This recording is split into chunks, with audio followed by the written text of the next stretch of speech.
하나님의 말씀 다니엘서 11장 1절 말씀만 봉독하겠습니다. 내가 또 메대 사람 다리오 원년에 일어나 그를 돕고 강하게 한 일이 있었느니라. 이 말씀 가운데 2절부터 내용이 미래적 예언의 성격을 가진 반면에 1절은 과거의 상황을 언급하고 있습니다. 그래서 이 1절 말씀은 10장 20절에 나타난 바사와 헬라 제국 사이에 세력 이양 과정을 드러내고 있다고 볼 수가 있고요.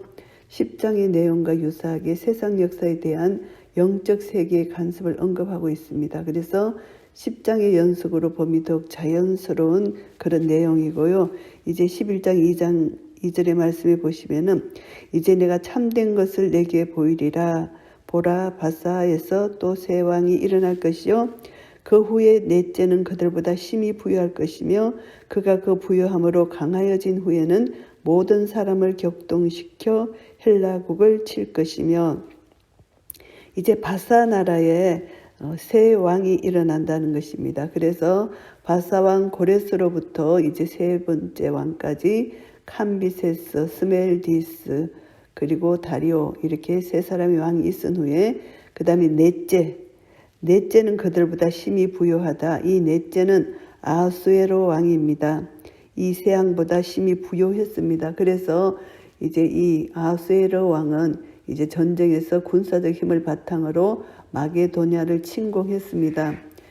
그래서 이 왕의 이란 정복 사역이 초기에는 성공했는데 살라미스 전투에서 헬라의 알렉산더에게 결정적인 패배를 당하게 됩니다. 그래서 이것으로 인하여 페르시아 제국은 멸망을 당하게 됩니다. 그래서 3절 말씀에 보시면은 장차 한 능력 있는 왕이 일어나서 헬라 알렉산더입니다. 큰 권세로 다스리며 임의로 행하리라. 그래서 패배당한 것이고요. 헬라 왕에게 바사는 멸망을 당했습니다. 그러나 그가 강성할 때에, 알렉산더가 강성할 때에 그 나라가 갈라집니다. 천하 사방에 나누일 것이나 4명의 부하에게로 나누어집니다. 그 자손에게로 돌아가지 아니할 것이요. 헬라 제국이 이제 알렉산더 죽음으로 인하여 부하 4명에게 그 나라가 나눠졌습니다. 그래서 그 자손에게로, 알렉산더 자손에게로 돌아가지 않았다는 것입니다. 알렉산더와 바사의 공주 록산나 사이에 태어난 알렉산더 4세는 이제 카산더에 의해서 살해되었다고 합니다. 그리고 또 알렉산더 대왕의 이복 형제는 정신 이상자였던 필립 아르히다우스, 이 사람 역시 살해됐다고 합니다. 그래서 역사적으로 볼 때 이 예언의 말씀이 맞은 거죠. 자손에게로 돌아가지 않았다. 암살을 당했기 때문에, 그리고 또 자기가 주장하던 권세대로 되지 아니했습니다. 이는 그 나라가 뽑혀서 이 애의 사람들에게로 돌아갈 것임이니라. 이 예언의 말씀대로 4명의 부하에게 이 헬라 제국이 나뉘게 되고요. 5절 말씀, 남방의 왕은 강할 것이나, 여기서 남방의 왕을 애굽으로 표현을 합니다. 헬라 제국에서 분열된 4왕조 중에 남방 왕조인 톨레미 왕조, 그리고 북방 왕조인 셀루큐스 왕조 사이에 전쟁이 일어나는 것을 여기서 말씀합니다. 그래서 남방의 왕, 이 애굽을 중심으로 한 톨레미 왕조는 강할 것이나 그 군들 중에 하나는 그보다 더 강하다. 이것은 이제 북방 왕조인 셀루쿠스 왕조를 가리킵니다. 그래서 그 권세가 심히 크다는 것입니다. 몇 해 후에 그들이 서로 맹약하리니, 이것은 결혼 동맹을 가집니다. 맹약하지만 남방왕의 딸이 북방왕에게 나가서 화친합니다. 그러나 이 공주의 힘이 세잔하고 그 왕은 서지도 못하며 권세가 없어질 뿐 아니라 이 공주와 그를 데리고 온 자와 그를 낳은 자와 그때 도와주던 자가 다 버림을 당하리라. 역사적으로 이제 정략 결혼이 실패한 것입니다.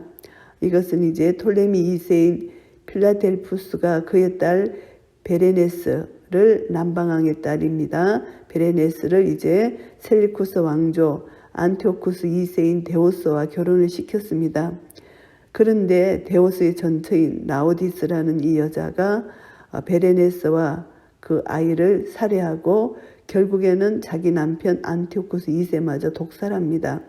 정략 결혼이 실패로 돌아간 것을 여기서 말하는 것입니다. 그래서 실권을 장악한 나우디스가 베레네스의 동조자들 그리고 그를 데리고 모든 자들을 제거하고 자신의 아들을 왕으로 즉위시킵니다. 그가 바로 셀류쿠스 2세입니다. 그래서 이제 죽이는 이런 일들이 일어납니다. 그러나 이 공주의 본족에서 난 자 중에 하나가 이제 죽은 공주와 남매간이죠. 이제 그의 위를 이어 북방왕의 군대를 치러 와서 그의 성에 들어가서 그들을 쳤어 이기고 이제 공주 이제 누이로 표현하는데요. 이제 누이 베네네스의 복수를 위해서 북방왕조 시리아의 셀리쿠스를 이제 공격하여 6년간 전쟁을 수행한 사실이 언급되는 것입니다. 그래서 자기의 누이를 살해한 라오디스 그 여자를 죽이고 누이의 원수를 갚고 수많은 전리품을 가지고 온 역사적 사실이 있습니다. 이것을 보면은 이제 원수를 갚고 원수를 갚는 이런 일들이 인간 세상 속에서 인간의 왕들의 역사 속에서 일어나고 있는 것입니다. 북방왕이 남방왕의 나라로 쳐들어갈 것이나 자기 본국으로 물러가리라. 이제 북방왕 이제 셀리쿠스 2세가 이제 톨레미스 3세 이 침공을 보복하기 위해서 이제 평화조약을 파기하고 남방의 애국을 침공한 사실을 말합니다. 그러나 셀리쿠스 2세는 오히려 톨레미 3세에게 패배당하는 것이죠. 그래서 남은 군대를 이끌고 이제 본국으로 이제 퇴각하는 것입니다. 그 아들들이 전쟁을 준비하고 심히 많은 군대들을 모아서 물에 넘친같이 나올 것이며 그가 또 와서 남방왕의 경관성까지 칠 것이요 또 전쟁이 일어납니다. 이제 톨레미 4세는 이제 전쟁에 승리한 교만이 있었습니다. 이 교만 때문에 대제사장에 들어갈 수 없는 예루살렘 성전의 지성소에 들어감으로써 하나님의 징계를 받아 언인 모를 죽음을 당하게 되었습니다. 이게 역사적 사실이고요. 그래서 남방왕은 이제 북방왕이 쳐들어왔을 때 남방왕이 크게 노하여 나아가서 북방왕과 싸울 것이라 북방왕이 큰 무리를 일으킬 것이나 그 무리가 그의 손에 붙임 바 되리라. 이제 이 전쟁으로 이제 원정 11절 원정 이후 결과인데요.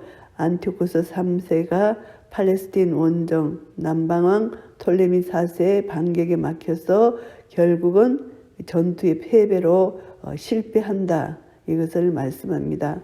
9절 말씀입니다. 북방왕이 남방왕의 나라로 쳐들어갈 것이나 자기 본국으로 물러가리라. 결국은 북방왕이 패배했다는 것입니다. 그 아들들이 전쟁을 준비하고 심히 많은 군대를 모아서 물의 덮음같이 나올 것이며 그가 또 와서 남방왕의 경관성까지 칠 것이요 남방왕은 크게 노하여 나와서 북방왕과 싸울 것이라.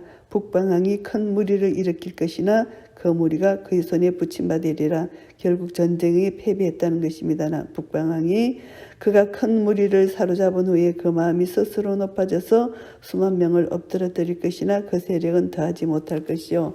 전쟁에 서로 승리하고 패배하는 그런 역사적 사실을 기록하고 있습니다. 13절 말씀입니다. 북방왕은 돌아가서 다시 대군을 전보다 더 많이 준비하였다가 곧 몇 해 후에 대군과 많은 물건을 거느리고 오리라. 그때 여러 사람이 일어나서 남방왕을 칠 것이요 내 백성 중에서도 강포한 자가 스스로 높아져서 이상을 이루려 할 것이나 그들이 도리어 넘어지리라. 안티오쿠스가 애굽 침략을 여기서 가리키는 말씀인데요. 이때 내 백성 중에서도 강한 강포한자가 일어나서 스스로 높아져서 이상을 이루려 한다. 이것은 이제 강포한 자, 내 백성 중이라고 말씀하셨는데 안티오쿠스 3세가 애굽 침략 정쟁에 동조해서 팔레스타인의 독립을 성취하려고 하는 친셀루쿠스파 유대인들을 여기서 말씀합니다. 그래서 이제 안티오쿠스 3세가 마게도냐와 빌립 동맹을 맺고 톨레비 왕조를 공격해서 팔레스타인을 침략하고 점령한 사실을 여기서 우리가 알 수가 있습니다. 안티오쿠스의 군대들은 파니움 전투에서 애굽의 스코파스 히와 군대를 격파했고 애굽 군대는 페니키아 해변의 시돈까지 퇴각됐습니다. 이후 시돈마저 함락되고 이제 BC 198년 팔레스틴은 안티오쿠스 3세의 수중에 들어가게 되는 것입니다. 이에 이제 북방왕은 와서 토승올 삭고 경관 성읍을 취할 것이요 남방 군대는 그를 당할 수 없으며 또 택한 군대라도 그를 당한 힘이 없을 것이며 이제 북방왕이 이제 또 패배를 당하는 것입니다. 그래서 이것을 보면은 이제 전쟁은 한번 승리했다가 또 패배하고 이런 것으로 계속 남방왕 북방왕의 전쟁에 계속 이어집니다. 오직 와서 치는 자가 임의로 행하리니 그가 능히 그 앞에 설 사람이 없겠고 그가 영화로운 땅에 설 것이요 그 손에 멸망이 있으리라. 그리고 17절 그가 결심하고 전국의 힘을 다하여 이르다가 그와 하친할 것이요 또 여자의 딸을 그에게 주어 그 나라를 패망케 하려 할 것이나 이루지 못하리니 그에게 무익하리라. 팔레스틴을 정복한 안티오쿠스 3세가 애굽 침략 정책을 변경하고 정략적으로 또 애굽과 평화조약을 맺는 것을 여기서 예언한 말씀입니다. 안티오쿠스 3세는 자신의 딸인 클레오파트라를 톨레미 5세의 왕비로 주었습니다. 톨레미의 왕조에 대해서 자신의 영향력을 강화하려 했지만 오히려 클레오파트라가 남편 톨레미 5세와 결탁해서 그로 하여금 로마와 동맹을 맺게 함으로써 안티오쿠스 3세는 치명적인 타격을 입게 되는 것입니다. 그 후에 그가 얼굴을 섬들로 돌이켜 많이 취할 것이나 한 대장이 있어서 그의 보이는 수욕을 씻고 그 수욕을 그에게로 돌릴 것이며 이 말씀 19절 말씀은 또 그가 드디어 그 얼굴을 돌이켜 자기 땅 산성들을 향할 것이나 거쳐 넘어지고 다시는 보이지 아니하리라. 이제 애굽 침략 정책을 수정한 안티오쿠스 3세 그 여력을 서쪽 지중해 연안으로 집중시켜서 육로와 해로를 통해서 이곳을 점령한 사실을 예언하고 있습니다. 그래서 이 전투에서 로마의 루키우스 스키피오 장군에게 대패합니다. 그래서 멸망 직전에 이르게 되었습니다.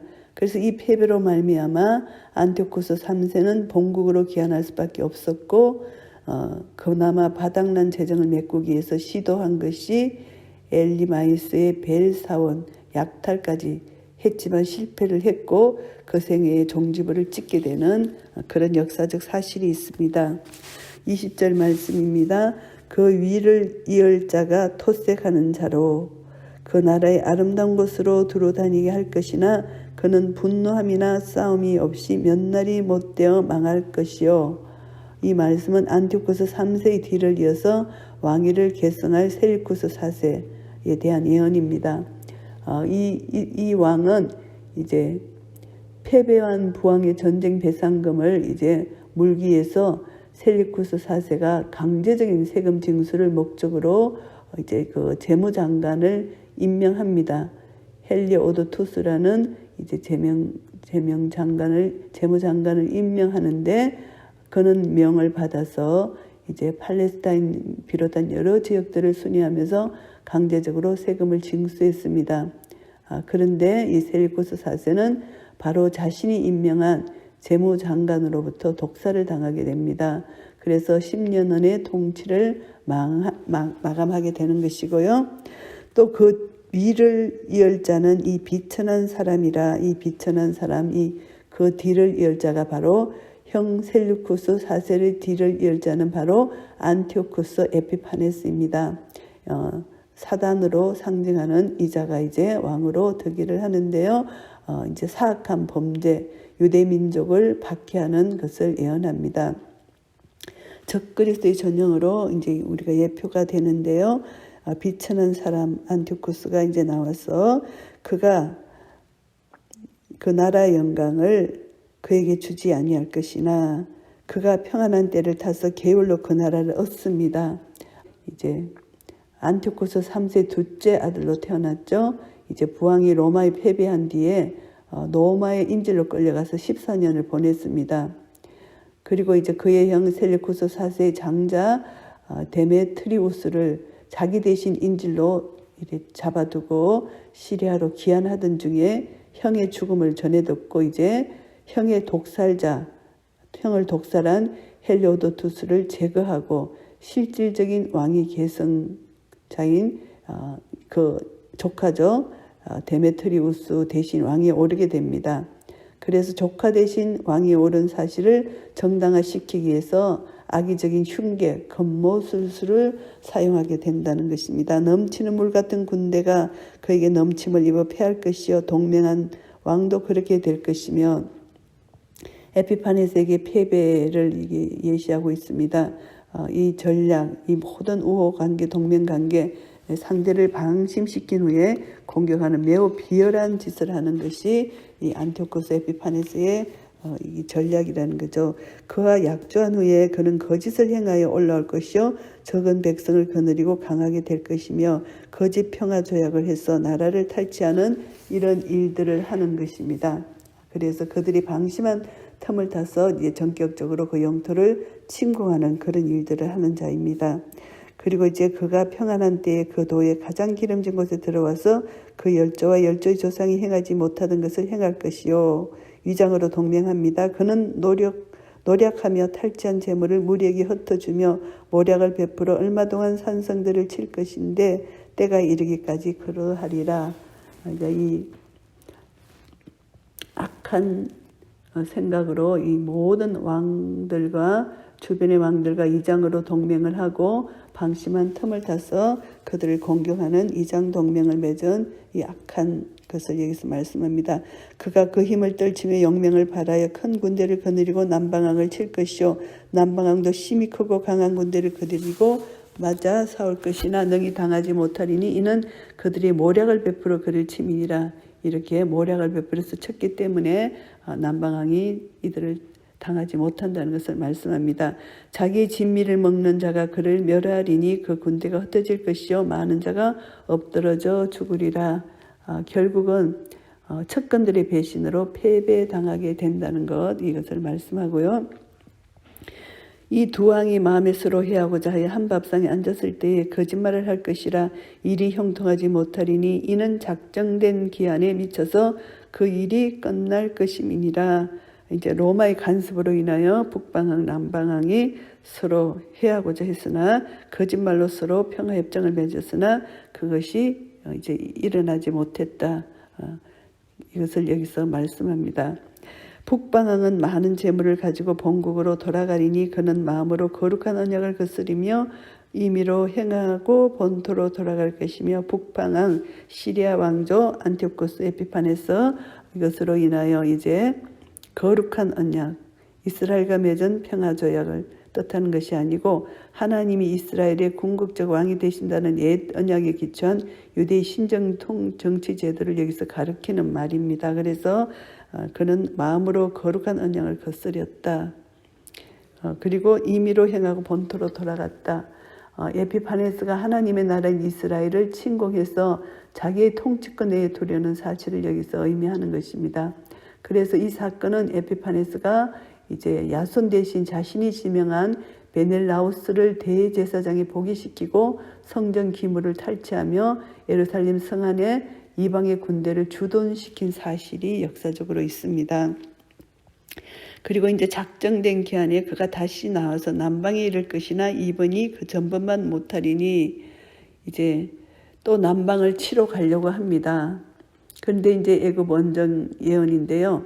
이제 애굽 원정을 갔지만 결국은 실패를 합니다. 그래서 애굽 원정이 실패한 에피파네스는 이제 본격적으로 유대교를 박해하는 사건이 여기서 나타납니다. 그래서 전번만 못했기 때문에 이는 기뜸의 배들이 이르러 그를 칠 것임이라. 그가 낙심하고 돌아가며 거룩한 언약을 안 하고 임의로 행하며 돌아가서는 거룩한 언약을 배반하는 자를 중히 여길 것이며 애굽 정복에 실패한 후 유대교를 박해하기 시작한다는 것입니다. 그래서 이제 신앙 양심을 버리고 대제사장 메넬라우스 그의 추종자들을 포함해서 이 많은 사람들이 유대교를 배교하고 이 에피파네스의 헬라와 정책에 동조한 자들, 거룩한 언약을 배반하는 자들을 중히 여겼다. 유대 배교자들을 말합니다. 군대는 그의 편에 서서 성소 곧 경고한 곳을 더럽히며 매일 드리는 제사를 폐하며 멸망케 하는 미운 물건을 세울 것이며, 이제 이 성전 중에서도 가장 핵심이 되는 지성소에 이 에피파네스 군대가 그 거룩한 지성소를 함부로 출입하고 그게 또 매일 제사 드리는 것을 방해하고 그 성전에 우상을 세웠다는 것입니다. 멸망케 하는 미운 물건을 세웠다는 것입니다. 그가 또 언약을 배반하고 악행하는 자를 계율로 타락시킬 것이나 언약을 배반했습니다. 그리고 하나님 백성들을 이제 그가 계율로 타락시킨다는 것입니다. 오직 자기의 하나님을 아는 백성은 강하여 용명을 바라리라. 이제 언약을 배반한 자들과 이제 그들은 힘을 합해서 이제 이 모든 것을 이제 이스라엘을 이제 제사 제도를 폐하고 그 안에 우상을 섬기도록 하는 이 모든 것을 했지만 결국은 여호와 신앙을 수호하고 율법을 준수하는 이런 사람들, 순교적인 자세를 가진 이 사람들을 이제 통해서 그들은 이제 꺾이게 됩니다. 그래서 백성 중에 강하여 영명을 바라는 지혜로운 자가 이제 나타나서 이제 가르칠 것입니다. 그들이 칼날과 불꽃과 사로잡힘과 약탈을 당하여 여러 날 동안 세파하리라. 지혜로운 자, 신앙적 통찰력과 총명을 가진 자, 경건한 신앙의를 가진 자, 마카비 혁명일 여기서 말합니다. 그래서 이런 사람들이 소수의 인물들이 에피파네스의 박해에 맞서서 조직적인 저항운동을 전개하고 있는 것입니다. 그래서 이들이 이제 잔혹한 핍박 때문에 심각한 난간에 봉착하게 됩니다. 이런 마카비 혁명운동을 하는 지혜로운 자들이 그들이 이제 칼날과 불꽃, 사로잡힘, 약탈당하고 여러 날 동안 이제 환난을 당하게 된다는 것입니다. 그들이 세패할 때 도움을 조금 얻을 것이나 많은 사람은 게을러 그들과 친합할 것이며 많은 사람은 게을러 그들과 친합한다. 이제 이것은 이제 배반자들입니다. 이제 배반하여서 이제 이들에게 동조를 한다는 것이죠. 마카비 군대 세력에 배반을 하고 에피파네스 군대에 동조를 하는 이들은 이제 세력이 나타났다는 것입니다. 그들과 이제 친합을 하게 되고요. 또 그들 중 지혜로운 자 몇 사람이 세패하여 무리로 연단되며 정결케 되며 희게 되어 마지막 때까지 이르게 하리니 이는 작정된 기한이 있음이니라. 그러나 끝까지 믿음을 지키는 자, 신실한 여호와 신앙을 지키는 자들이 끝까지 이제 있다는 것입니다. 그래서 결국은 종말론적 의미에서 성도들이 적그리스도로 예표된 에피파네스로 말미암아 유대 민족이 이 핍박을 당하는 것처럼 적그리스도의 핍박에서 해방되는 마지막 때 결국은 믿음을 지키는 여호와 신앙을 수호하는 것, 이런 자들이 있다는 것입니다. 그러나 이 적그리스도는 작정된 기한이 있습니다. 그래서 끝까지 신앙을 수호하고 순교하는 이것이 믿음의 사람들이고 결국은 적그리스도는 멸망당할 것이라는 것입니다.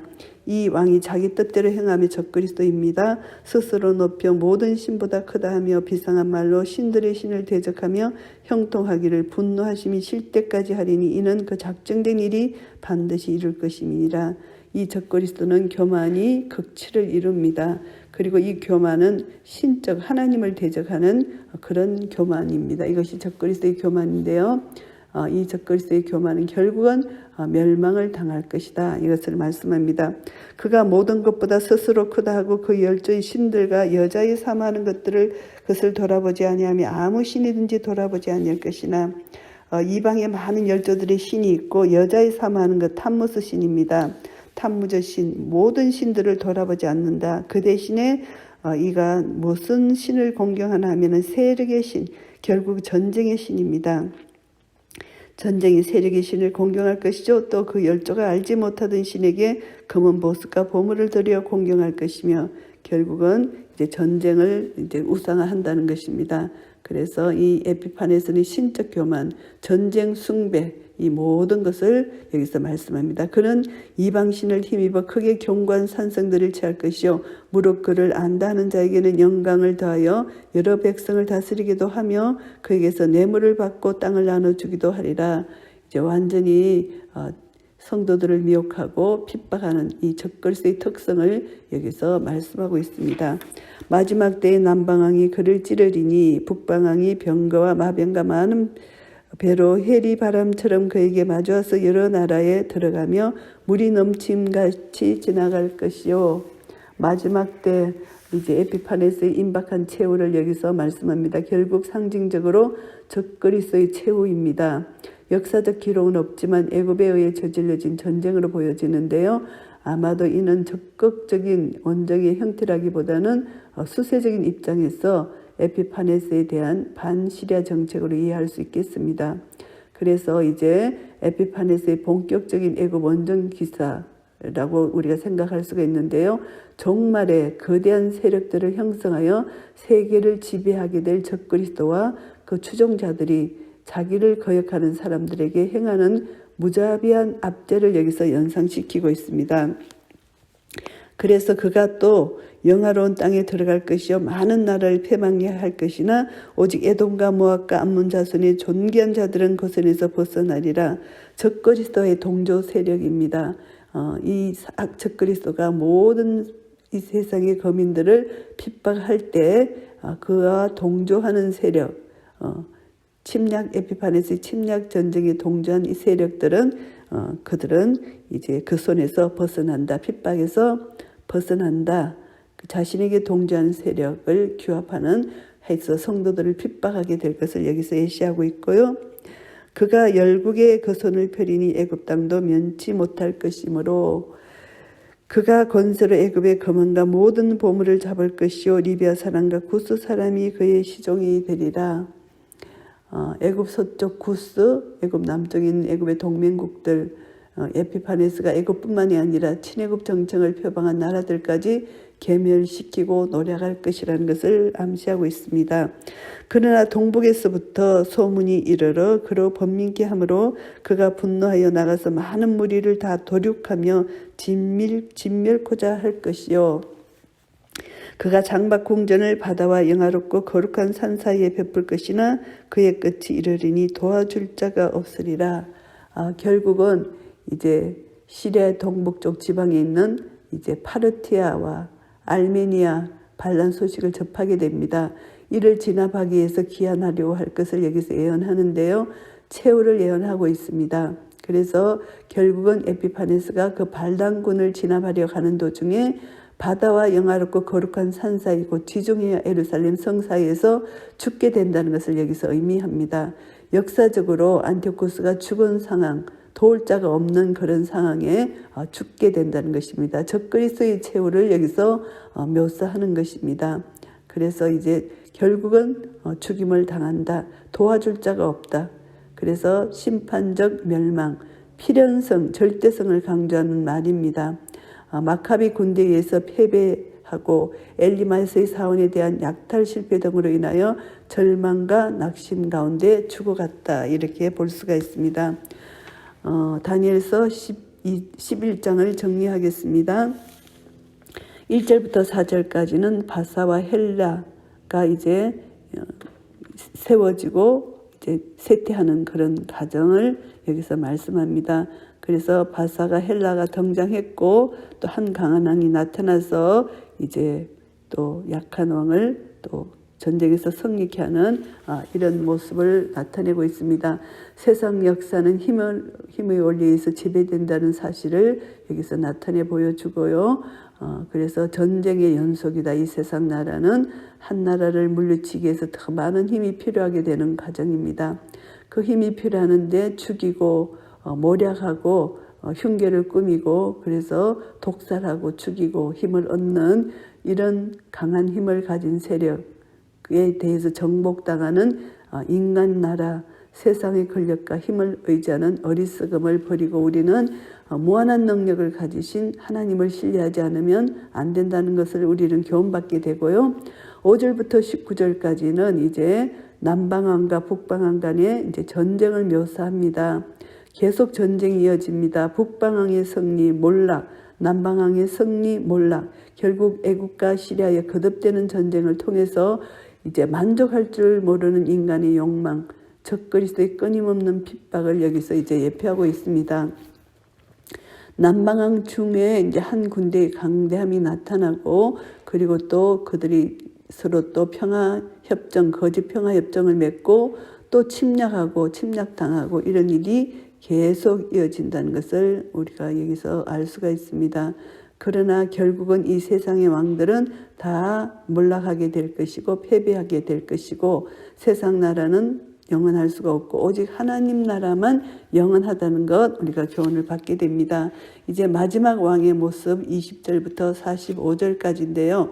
세상 나라 왕이 다 멸망하는데 이제 마지막 왕, 결국은 멸망할 것이다. 적그리스도를 예표하는 이 마지막 왕, 결국은 이 세상 나라는 사탄이 배후를 조종하고 있습니다. 그래서 이 사탄은 하나님처럼 자기를 높이고 자기를 신으로 자처하고, 그리고 또 이 에피파네스는 자신의 초상을 새기고 이제 돈에다가 주화에다가 그리고 신들의 신이라는 뜻의 데오스라는 글자를 새겨 넣었다고 합니다.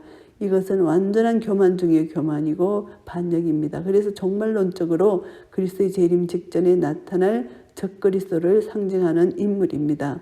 이 세상 나라 적그리스도는 하나님을 대적하는 악의 영의 지배를 받는 존재이기 때문에 하나님에 의해서 철저히 파괴될 것이라는 것을 말씀합니다. 우리 성도들은 이 세상의 배후에 악한 세력이 있음을 알고 영적인 긴장을 가지고 우리는 주님만을 의지하고 살아야 된다는 것 다시 한번 교훈받게 되고요. 세상 세력은 종만에 있게 될 영광스러운 하나님의 도래와 함께 멸망당하고 사라진다는 것, 이것이 우리의 소망입니다. 그래서 우리 성도들은 하나님의 말씀으로 무장하고 믿음과 소망과 사랑 안에서 우리는 살아갈 때, 하나님의 말씀 가운데 믿고 순종하여 살아갈 때 하나님은 우리 편에 서셔서 예수 그리스도의 십자가 이기신 이김이 우리의 것임을 우리 선포하고 날마다 승리를 선포하고 나아가야 됩니다. 이제 마지막 때, 이제 주님의 재림의 직전에 이 땅은 큰 환란이 있을 것입니다.